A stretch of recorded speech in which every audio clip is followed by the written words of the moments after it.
This next topic is the mystic intelligence of the heart. And it is a really good example of where we can see mystic intelligence being undergirded by science. I don't think I'm going to be able to put all this information together in my usual 10-minute videos, but I'm really going to try. And I'll probably use some of my notes just because there's so much to cover, and I want to make sure that I don't leave anything out. And if you have any questions or anything at the end of this, as always, you can feel free to text or email me or give me a call for more clarification. I'm also happy to sit down face to face in person and go a little bit deeper with this for anyone who would like some more information. So we know the heart to be an organ. At the most basic level, we know that the heart pumps our blood, and that it pumps it to the arteries, which oxygenates our blood and then returns it back to the heart. So this is its most basic biological function. It pumps 100 gallons through each day from the arteries through the vessels to the capillaries. But it is also, aside from the basic biological function, it is also an electromagnetic field and an organ of perception. So this is kind of where we start to get into the more mystical, intelligent side of the heart. But I promise it's all undergirded by science. It's all there. So we have, these pulsating beats, and each contains 2.5 watts of electrical energy. And then the blood flowing through is the conductor of the electromagnetic waves. We have a heart that, because of the electromagnetic field, it is capable of feelings and perception. So we have thought coming from our beta mind, and we have emotion, which is our alpha state. So kind of this place where the heart and the mind meet is a bridge to our deeper states of consciousness. So communication happens with every cell from our heart, and it's happening at all times, as we discussed when we went over the endocrine system. It pumps, and so this pump is giving and receiving. It is breath in, breath out, right? Like this constant exchange is happening, sending and receiving ceaselessly. So, and we've got the systolic and the diastolic. So it's systole, which is giving, and dystole, which is receiving. And this giving and receiving cycle and these electromagnetic waves actually kind of underscores our interconnectedness, because it parallels the electromagnetic waves of the earth. So with the beating of our heart, we know that we are pumping blood. It's pumping blood through the vessels, and our vessel size is determined by the amount of pressure that is going through the vessel. So what causes this sort of variability in pressure, which is called our blood pressure? So there's a lot of things that cause this variability. So blood pressure variability.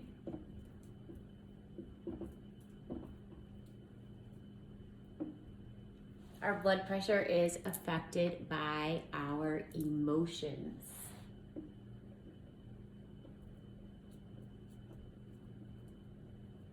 It is affected by our environment. And what I mean by that is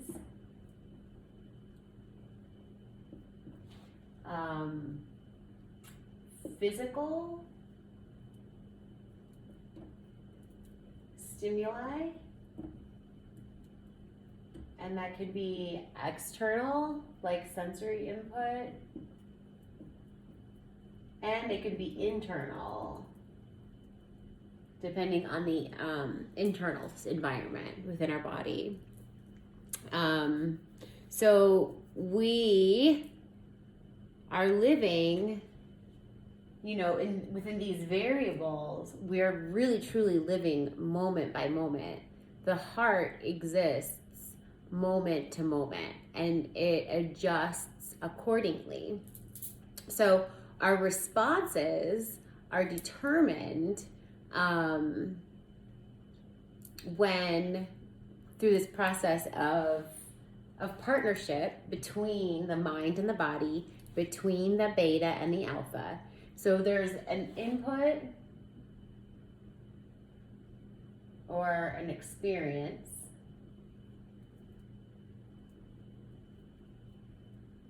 and then that information first goes to the heart, and the heart feels it. So it goes to the heart for feels. Then it goes to the mind,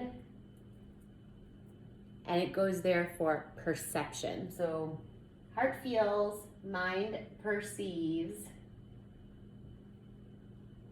And then we take the joining of the two, and return it back to the heart so that the heart can decide.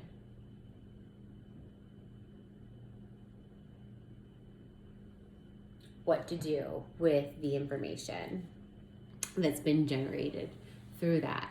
And so the brain actually alters its activity based on the emotions that are coming from the heart's intelligence. So in this way, a heart is not just an organ, but it's an endocrine gland, as we explained earlier, producing hormones and peptides. It is a brain, as it knows and perceives, and it is a nervous system, as it feels and navigates the realm of emotion. So we have a mind whose process is linear, and then we have the heart that does cyclical processing. So the mind is doing verbal reasoning and cognition, where the heart is doing a holistic, intuitive, perceptive quantum process. And we see these energies, and we see them in the masculine and the feminine, and it's just this constant exchange and cycle that leads us to navigate the world in a very balanced, heart-centered way. So the heart shape is the expression of a constantly shifting and living process. Its electromagnetic frequencies contain information, and each section of the field contains all the information that's encoded in the whole field. So there's different, sections of the heart, and they kind of reflect how life possesses like this pattern. And so how does this relate to birth? Well, first we can look at the intelligence in the heart cells and in the forming of an embryo. So the heart cells beat and pulsate individually.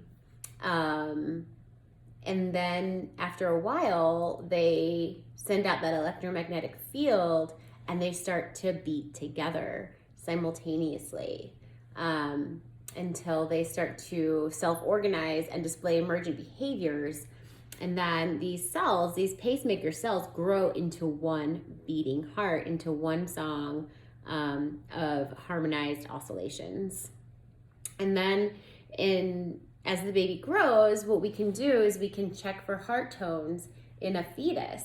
And what we're going to notice is variability, which we hopefully notice as variability, right? Which is the sign of a responsive fetus that is connected, and it's a sign that all the other organs are online.